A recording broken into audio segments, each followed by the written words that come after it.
I'm lucky enough to travel an awful lot, both for work and for pleasure, and you'd have thought that by now I'd have worked out what my favourite lounge is. But each time I travel from London Heathrow Terminal 2, I visit all four, partly through curiosity, but mainly because of the complete novelty of being able to walk into a room and take a bunch of food, snacks, and even be fed and leave without paying. I'm just a normal guy who's been able to sit on planes for long enough to qualify for Star Alliance Gold. And in this video I'll talk through the privileges of what that gives you, as well as taking you on a tour de lounge of London Heathrow Terminal 2's 4 business class lounges. And at the end of the video, I'll give you a quick, brief insight into the United Airlines premium economy product that I flew to Boston with last week. Today you join me at Terminal 2, Queen's Terminal. I'm making my way to Boston, where actually there's a big storm. Delays up and down the East Coast. And so I think it could be an interesting journey, so come along and see what it's like. One of the joys of travelling quite frequently for work is that I've got enough points now to go down the slightly wanky Star Track or something here.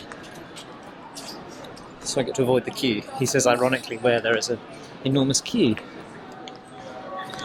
Maybe we should use the normal one. Oh, it's not going to be a good trip.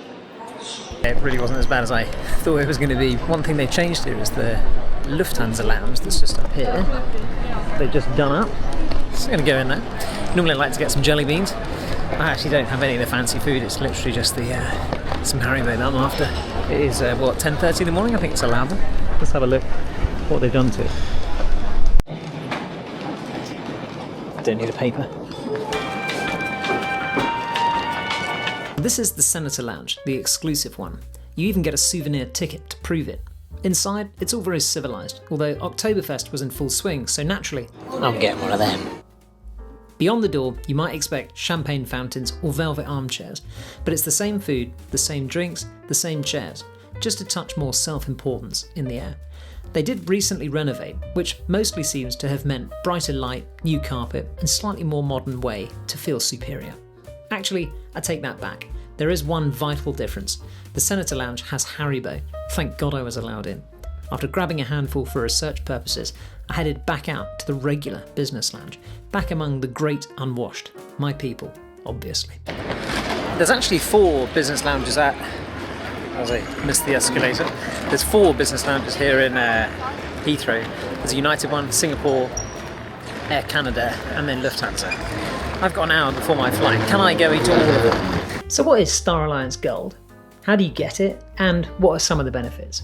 Well, the way that I've got it is by pushing the air miles that I've got from travelling with any Star Alliance carrier into my Singapore Airlines KrisFlyer account. Now, Singapore Airlines ask that you achieve 50,000 qualifying air miles per year in order to qualify for Star Alliance Gold. And some of the benefits that come with that are priority airport check-in. You saw me use the gold track there. Now, the benefits of that are obviously questionable in my experience there. You get priority baggage handling, which is helpful actually if you're checking a bag. They stick a little orange sticker on it and typically it comes off the plane first. You get priority boarding, which is quite nice, particularly if you're travelling in economy because you get to swan on with all the people in business class and you get a overhead space to put your bag. Obviously you get access to the lounges, and that's any Star Alliance business class lounge around the world, of which there's apparently more than 1,000. Some airlines in the Star Alliance give you extra baggage allowance, so if you want to check more than one bag, you're able to do so without a charge. And there's a few other benefits which I've not necessarily benefited from, and those are priority reservation waitlist and priority airport standby. If you've got the status, you can board the plane ahead of others who are also waiting who do not. So the Lufthansa lounge is here in A gate, but the other 3 are underneath the taxiway in B. It's about a 20-minute walk, if you're slow. I reckon I can get it done in 10, so I'm going to head over that way now. You can just see through the glass the other terminal on the other side there.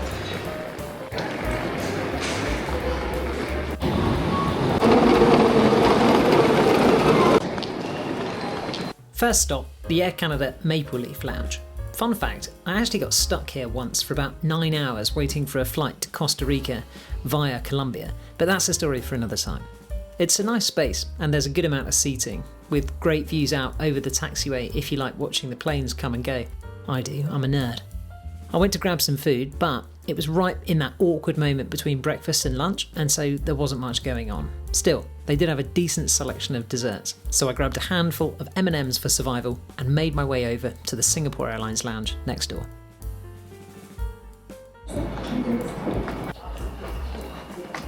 So you joined me in the Singapore Airlines lounge, and there's a much better selection of food, a few more Asian flavours, and you get these little pods that are just like on the plane, just no screen.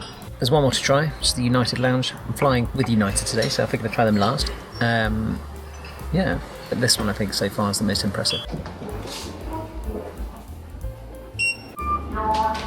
Let's get the final one to go then. It's the United one.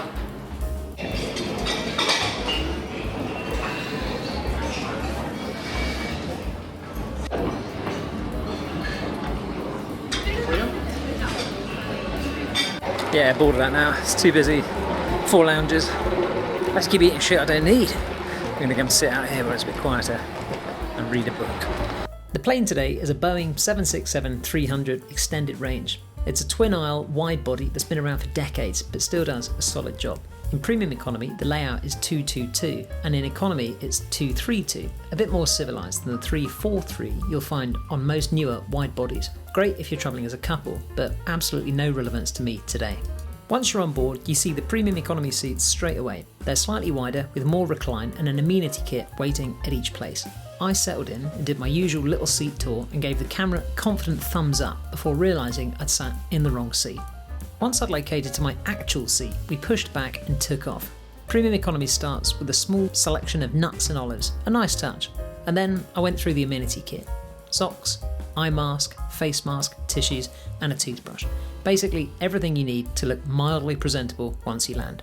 Dinner was a salad and biryani, perfectly fine, plus a bread roll that could certainly survive re-entry from orbit. But overall, the service was good, and it did exactly what premium economy should. A bit more space, a bit more comfort, and slightly less suffering. I landed without incident, but clearly not without confusion. I found myself staring at this lift sign that said level 1 and G for gates, and as a Brit, I briefly wondered if I'd lost all sense of direction or consciousness. But then it hit me. I was in America.